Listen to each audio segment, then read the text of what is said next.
अध्यक्ष शेफाली कुंवर इस समय खासी चर्चा में हैं, क्योंकि उन्होंने भ्रष्टाचार को खत्म करने के खिलाफ मुहिम छेड़ रखी है। कुंवर शेफाली का कहना है कि सभी भ्रष्टाचारियों को जेल जाना ही होगा। वर्तमान की योगी सरकार में वे नहीं बचेंगे। उनका कहना है कि ये भ्रष्टाचारी सरेला के विकास का धन खाकर अपनी जेबें नहीं भर सकते हैं। सरला नगर पंचायत के भ्रष्टाचार में लिप्त ठेकेदार व लिपिक किसी भी सूरत में नहीं बचेंगे। भ्रष्टाचारियों के फरार रहने पर उन्होंने कहा कि फरार रहने से वे बच नहीं सकते। एक एक पैसे का हिसाब करना होगा, क्योंकि यह पैसा सरेला की जनता का है। ये भ्रष्टाचारी ठेकेदार और लिपिक करोड़ों रुपए हजम नहीं कर पाएंगे। शेफाली कुंवर ने कभी न्यूज से बात करते हुए कहा कि भ्रष्टाचारियों द्वारा लगाए जा रहे सभी आरोप गलत हैं। मैं सरेला और बुंदेलखंड का विकास चाहती हूं, जो पहले भ्रष्टाचार के रहते नहीं किया गया। मामला कोर्ट में है। उनकी एक जमानत याचिका खारिज हो चुकी है, लेकिन माननीय कोर्ट का फैसला आने दीजिए, इन्हें जेल जाना ही होगा। और क्या कुछ उन्होंने कहा और क्या है नगर सरेला का हाल, जानते हैं नगर अध्यक्ष शेफाली कुंवर से। नमस्कार, आप देख रहे हैं कबीर न्यूज और मैं हूं आपके साथ जितेंद्र कमल। हम हैं आज सरेला में, और सरेला में जो हमारे खास मेहमान हैं वो नगर पंचायत अध्यक्ष महारानी शेफाली जी हैं। शेफाली जी, स्वागत है आपका। Thank you. Nice of you to be here in my office. Thank you so much. Ma'am, सरेला इसमें बहुत गर्म है, कुछ में आपका नाम बहुत आगे आ रहा है। कुछ व्यक्ति हैं, एक नाम है उनका महेंद्र जी हैं, वो लगातार, उनका पूरा नाम महेंद्र मंत्री हैं। उनका ये कहना है कि आप सत्ता का यूज करके, आप अपने पद का रसूख का यूज करके उनके खिलाफ कुछ षड्यंत्र करके उनको फंसा रही हैं, लगातार उन पे दबाव बना रही हैं। सोशल मीडिया पे ये चीज़ बहुत तेज़ी से वायरल हो रही है। आप क्या कहना चाहते हैं? क्या आप यूज करके उनको फंसा रही हैं? क्या कोई दबाव बना रही? क्या है इसके पीछे पूरी कहानी जो इस लगातार सोशल मीडिया और मीडिया पे चल रही है? हाँ, नहीं, पहले तो ये सच नहीं है। मैं उनके ऊपर बिल्कुल दबाव नहीं डाल रही हूँ। जब मैं चेयरमैन बनी थी, मैंने यहाँ सारे फाइलें देखी और हमने ये देखा कि यहाँ भ्रष्टाचार बहुत था 5 साल जब ये यहाँ का ठेकेदार रहा है। अच्छा। और इसकी सारी फाइलें जो मेरे पास थी वो मैंने अपने हेड ऑफिस जो निकाय है लखनऊ में वहाँ भेजी, और उन्होंने उसके ऊपर जांच करी और ये लोग दोषी पाए गए। और ये पता लगा कि यहाँ भ्रष्टाचार था 1,90,00,000 का। 1,90,00,000? हाँ, ओके। 5 साल में। और उसके बाद फिर इनके ऊपर इलाहाबाद में केस चला और इन्होंने कोशिश करी कि बेल ले ले, बेल रिजेक्ट होगी इनकी। ओके। इलाहाबाद से। जी जी। तो ये तो बहुत सीरियस मामला है। ये नहीं है कि मैं इनके खिलाफ हूँ। ये तो बहुत छोटी बात होगी कि मैं खिलाफ होगी। मैं खिलाफ नहीं हूँ, बिल्कुल नहीं हूँ इनके खिलाफ। बट ये जो ऑफिस है और जो गवर्नमेंट है, ये सब गवर्नमेंट की तरीके से काम हुआ है। बहुत ही इलीगल तरीके से आपका कहना है काम हुआ है। बिल्कुल लीगल नहीं, पिछली नगर पंचायत अध्यक्ष हो या कोई हो, जब लीगल हुआ है। यहाँ कोई फाइलें नहीं है, कुछ नहीं है यहाँ। क्या देखा था आपने उन फाइलों में? कि तो फाइलें में, एक तो फाइलों में कागज नहीं थे, दूसरी उन्होंने लिखा है 1 करोड़ रुपया का रोड बना है। जब मैंने कहा हाँ भैया चलो दिखाओ मुझे रोड कहाँ है, वहाँ रोड ही नहीं है। दूसरी फाइल में लिखा है कि 50 लाख का इंटरलॉकिंग बनाया है। जब हमने पूछा अपने ऑफिस से दिखाइए, वो इंटरलॉकिंग भी नहीं है। उससे पहले महेंद्र से पहले यहाँ जो था गंगा यादव था, जो यहाँ का लिपिक था।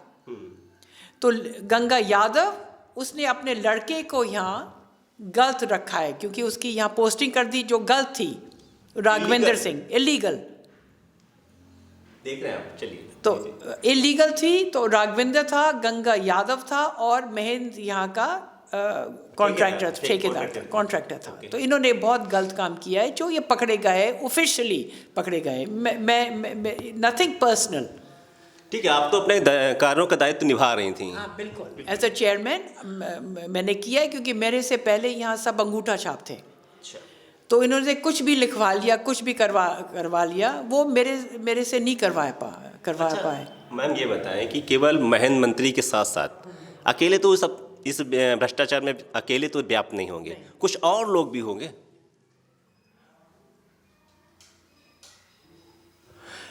मैम ये बताएं कि केवल महेंद्र तो इस पूरे भ्रष्टाचार में व्याप्त नहीं होंगे, अकेले पर्सन तो होंगे नहीं। एक आपने लिपिक का नाम लिया, और भी लोग होंगे, क्योंकि 1 करोड़ से ऊपर की राशि जब सेंसन होगी तो उसमें प्रशासनिक अधिकारी जैसे एडीएम होंगे, एसडीएम होंगे, ये भी तो इन्वॉल्व होंगे। तो क्या इनका भी हाथ था उसमें? ये सपा के टाइम में हुआ है सब। और हाँ, हो सकता है, क्योंकि जब 1 करोड़ रुपया का पैसा देना पड़ता है तो एडीएम को तो साइन करना पड़ता है।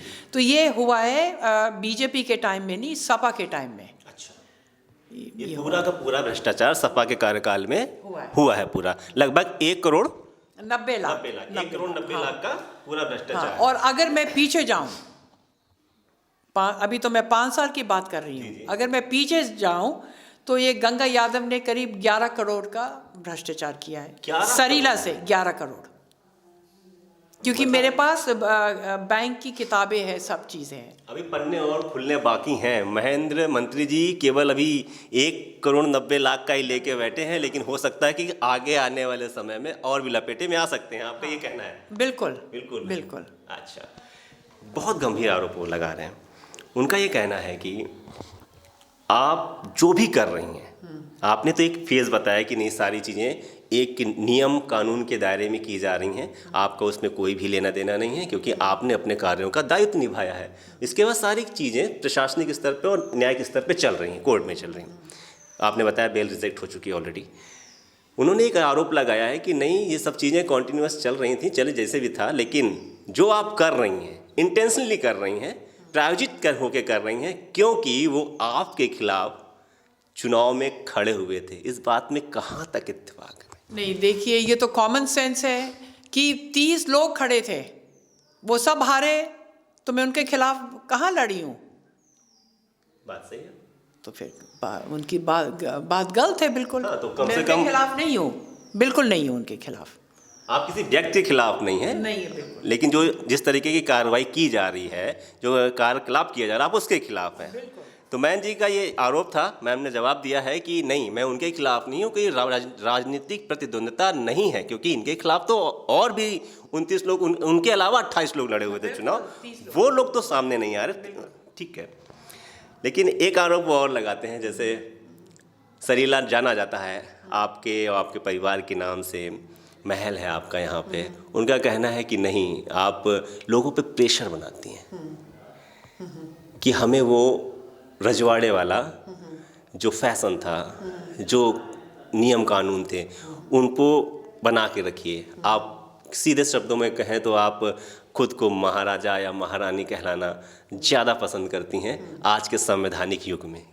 क्या ये वाकई बात सही है? देखिए, ये तो बिल्कुल गलत है, क्योंकि हमारे हस्बैंड महाराज नरेंद्र सिंह एक डिप्लोमेट रहे हैं। डिप्लोमेट का मतलब इन्होंने गवर्नमेंट को सर्व किया है, एम्बेसडर रहे हैं।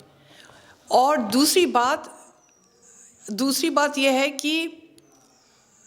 कि लोग हमें महाराज बुलाते हैं क्योंकि हम यहाँ 9 साल से हैं। 900 साल से हमारी फैमिली 900 इयर्स यहाँ रह रहे सरीला में, बुंदेलखंड में। और लोग हमसे प्यार करते हैं, और प्यार से और इज्जत से हमको महाराज बुलाते हैं। कोई प्रेशर नहीं है? अरे नहीं, हम कैसी प्रेशर, आप किसी के ऊपर प्रेशर नहीं डाल सकते हो आज के युग में। आज के युग में। और हम लेना देना क्या है, हम तो ना उनको कुछ पैसा दे रहे कि महाराज बुलाइए आप हमें, बट ये तो प्यार से बुलाते हैं, हमें इज्जत से बुलाते हैं, क्योंकि हमने किसी का, देखिए, कोई नुकसान नहीं किया है किसी का। जी। और ना किसी का बुरा किया है। और ये लेगेसी आ रही है 60 साल से, जहाँ महाराज और हम रह रहे। जब महाराज रिटायर्ड हो गए तब वो यहाँ आ गए, सरीला आ गए। तो ये बिल्कुल गलत है। लोग हमसे प्यार करते हैं, इसलिए हमको महाराज बुलाते हैं। बिल्कुल सही बात है। एक जो प्यार, ये जो वर्ड संबोधन के वर्ड होते हैं, किसी से कुछ निकलते हैं तो वो प्यार में निकलते, इज्जत में निकलते हैं, किसी से प्रेशर करके वो चीज़ नहीं निकलवाई जाती। वो दौर चला गया कि ठीक है ऑब्लाइज करना था किसी न किसी तरह ज़बरदस्ती। और एक और सवाल मैं आपको कहना चाहती हूँ, आपने एक और सवाल में से पूछा है कि मैं दबाव डालती हूँ लोगों के ऊपर। देखिए हमारे खून में एडमिनिस्ट्रेशन है, क्योंकि हमने एडमिनिस्ट्रेशन किया है। कांग्रेस के टाइम में हम लोगों को बिल्कुल एक जंगली के माफिक रखा है कि आपको जो करना है आप करिए। तो पहली दफ़ा जब कोई एक महिला आती है और बताती है कि देखो आप ठीक तरह बैठिए, तो वो कहते हैं कि आप डिक्टेटरशिप हो गए, क्योंकि अभी तक किसी ने उनसे कुछ कहा नहीं है। संभालने की कला एक महिला में ही होती है ज़्यादातर, चाहे हाँ, संभालने हो या हाँ, सोसाइटी संभालनी, ये बात ये है। तो हम सिर्फ उनको हम थोड़े स्ट्रिक्ट है, क्योंकि स्ट्रिक्ट तो रहना पड़ता है। किसी को कुछ सिखा रही हैं तो सिखा रही हूँ मैं, थोड़ा सा स्ट्रिक्टनेस होती है। बिल्कुल हाँ। एक और आरोप वो लगा रहे हैं जो गंभीर आरोप है आज के दौर के। वो ऐसा आरोप है, वो कह रहे हैं कि नहीं आप खासकर उनके ऊपर इसलिए प्रेशर बना रहे हैं कि वो राजपूत हैं या लोधी हैं, और वो ये बढ़ते हुए नहीं देखना चाहती हैं कि राजपूत या लोधी सरीला में उनके पैरेलल में खड़ा हो पाए। ये गंभीर आरोप लगाया उन्होंने। इसके बारे में क्या कहना है आपका? क्या आपके पास इस तरह का कोई इंटेंशन? नहीं, बिल्कुल। देखिए हम बिल्कुल ना महाराज ना हम जात में मानते हैं। हमारे महल में जो हमारी कुक है वो एक धोबन थी, श्रीवास्तवा थी, और हमारा श्रीवास्तव, और जो हमारा अभी मैनेजर है समझ लो वो एक एससी क्लास का है। तो हम बिल्कुल जात में नहीं मानते, और लोधियों के मैं बिल्कुल खिलाफ नहीं हूँ। असलियत में जो प्रभुनंद जी थे वो हमारे फैमिली, हाँ वो हमारे फैमिली के फ्रेंड्स थे, और वो चाहते थे कि हम लोग सब बाहर निकले, और उन्हीं की वजह से महाराज का छोटा भाई जो महाराज चरखारी था, उन्होंने एमएलए की सीट चरखारी से लड़ी थी और वो जीते थे। तो हमारी दोस्ती लोगों से बहुत पहले जाती है। आप तो अभी की बात क्या कर रहे हो? कुल मिला के सब प्रोपेगेंडा क्रिएट किए जा रहे हैं। प्रोपेगेंडा किसी तरीके से या तो रजवाड़े को आगे कर दिया जाए या जाति को आगे कर दिया जाए, एक तकियानुसी राजनीति की जा रही है। बट देखिए अगर आप रजवाड़ों का भी नाम लो, हमने किसी का बुरा नहीं किया है।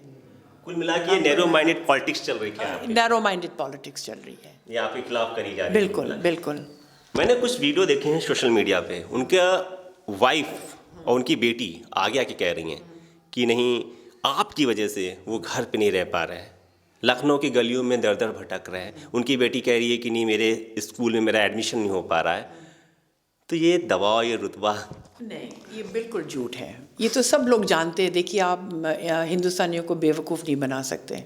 ये सब जानते कि ये नौटंकी कर रहा है, सब कुछ नहीं है। पत्नी और बेटी को आगे करके छुपाने कर रहा है कि वो पकड़ा नहीं जाए। बिल्कुल बिल्कुल नहीं, ये सच नहीं है। तो जितने भी जवाब आप चाहते थे शेफाली जी से कि वो आए कैमरे पे और दें आके कि क्या वाकई आज वो डिक्टेटर हैं, क्या वाकई उन्होंने महन मंत्री के परिवार को और बेटी का जीवन इस कदर नरक कर दिया है कि वो लखनऊ की गलियों में भटक के मीडिया को सामने ला के अपनी बात को रखें, या क्या आप जातिवादी हैं? आपने डिस्क्राइब किया कि नहीं आप जातिवादी नहीं हैं, क्योंकि यहाँ पे कुक और हेल्पर और आपके मैनेजर इवन ऐसे कास्ट से बिलोंग करते हैं। तो ये भी आरोप जो निराधार है कि नहीं राजपूत या लोधी के होने की वजह से आप उन्हें राजनीतिक पतंत्र के तहत आगे नहीं आने दे रही हैं। मामला केवल ये है कि आपने जब कार्यकाल संभालने के बाद जब फाइलों में खंगालना शुरू किया तो आपको लगा कि नहीं यहाँ भ्रष्टाचार है। 1,90,00,000 का कागज़ों में कुछ और है, ज़मीनी हकीकत में वो चीज़ें गायब हैं ही नहीं। तो आपने सब काम करना शुरू किया। बिल्कुल। और ये देखिए ये जो हमारे खून में आ गया भ्रष्टाचार, इसको ख़त्म करना है।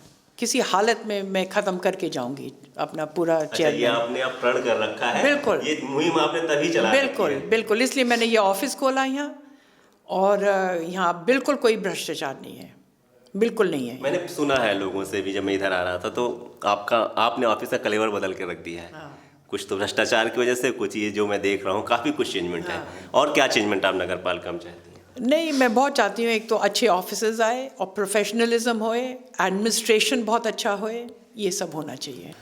मैम ये तो रहा सारी बातें जो आपके खिलाफ लोगों ने चला रखी हैं सोशल मीडिया और मीडिया पे। इसके इतर मैं आपसे बात करना चाहता हूँ, जब से आप बनी हैं तो आप चाहती हैं सरीला की जनता को, क्या ऐसा कुछ देना चाहती हैं, क्या कहना चाहती हैं आप सरीला की जनता से, वो बताइए आप। मैं सरीला का विकास चाहती हूँ और मैं चाहती हूँ कि इनके अच्छे रोड्स बने, हॉस्पिटल बने और इनकी छोटी छोटी जो मुसीबतें हैं वो भी ख़त्म हो जाए। डेवलपमेंट चाहती हूँ, टोटल एक डेवलपमेंट डेवलपमेंट, हाँ। तो जो पहले नहीं मिल पाया है, आपने मेंशन किया था कि पहले कुछ मतलब अंगूठा छाप लोग थे, तो इस तरीके से वो मतलब लोगों को कुछ भी बरगला के कुछ भी करा लेंगे, लेकिन आपसे ये नहीं कहो। नहीं, हाँ, एग्जैक्टली वही चाहती हूँ, सब तक विकास पहुंचाना चाहिए। बिल्कुल।